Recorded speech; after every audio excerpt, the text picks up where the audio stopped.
नमस्कार। आज हम बात करेंगे रामायण के बारे में कि रामायण में कितने दिन कौन किसके घर रहा। रामायण को हम शॉर्ट में जानेंगे कि लंका में राम जी कितने दिन रहे, लंका में सीता जी कितने दिन रही। लंका में राम जी 111 दिन रहे, लंका में सीता जी 435 दिन रही। मानस में श्लोक संख्या 27 है, मानस में चौपाई संख्या 4608 है, मानस में दोहा संख्या 1074 है, मानस में सोठा संख्या 207 है, मानस में छंद संख्या 86 है।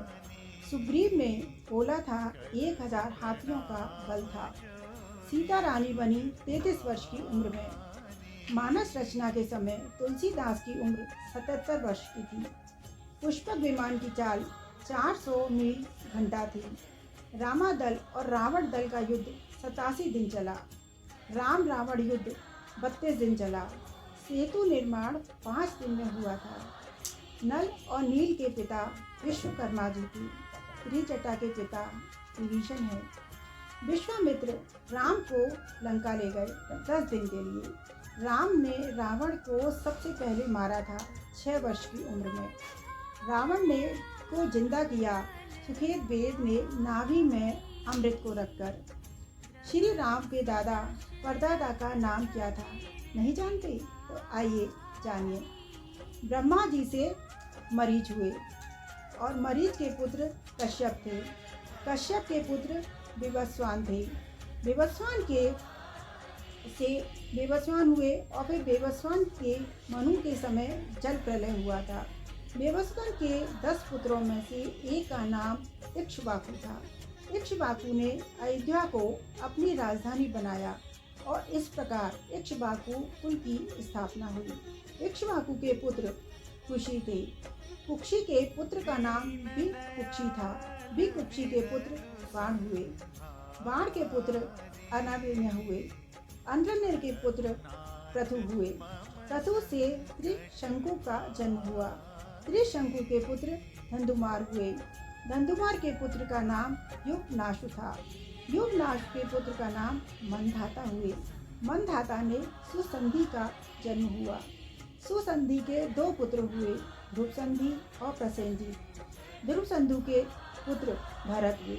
भरत के पुत्र असित हुए। असित के पुत्र सागर हुए और सागर के पुत्र का नाम असमंजस था। असमंजस के पुत्र का नाम अंशुमान था। अंशुमान के पुत्र दिलीप हुए और दिलीप के पुत्र भागीरथ हुए और फिर भागीरथ से के पुत्र कुकुलस्थ थे। कुकुलस्थ के पुत्र रघु हुए। रघु के अत्यंत तेजस्वी और पराक्रमी नरेश होने के कारण उसके बाद इस वंश का नाम रघुवंश हो गया। तब से राम के कुल को रघुकुल ही कहा जाता है। रघु के पुत्र प्रबुद्ध हुए। प्रबुद्ध के पुत्र शंखचूड़ थे। शंख ने पुत्र सुदर्शन हुए। सुदर्शन के पुत्र का नाम अग्निवर्ण था। अग्निवर्ण के पुत्र शीघ्र हुए। शीघ्र के पुत्र मरु हुए। मरु के पुत्र प्रशुशुक थे। प्रशुशुक के पुत्र अम्बरीश हुए। अम्बरीश के पुत्र का नाम मशु था। मशु के पुत्र वयाति हुए। वयाति के पुत्र नाभाग हुए। नाभाग के पुत्र का नाम अज था और अज के पुत्र दशरथ हुए। दशरथ के पुत्र 4 थे, राम, भरत, लक्ष्मण और शत्रुघ्न। इस प्रकार ब्रह्मा की 39वीं पीढ़ी में श्री राम का जन्म हुआ। 39 इस प्रकार श्री राम 39 यानी कि 39वें पीढ़ी से श्री राम हुए थे। फिर ऐसे ही पूरी रामायण शॉर्ट में बताई गई है। ये रामायण का शॉर्ट में विवरण है। धन्यवाद। आज के लिए इतना ही।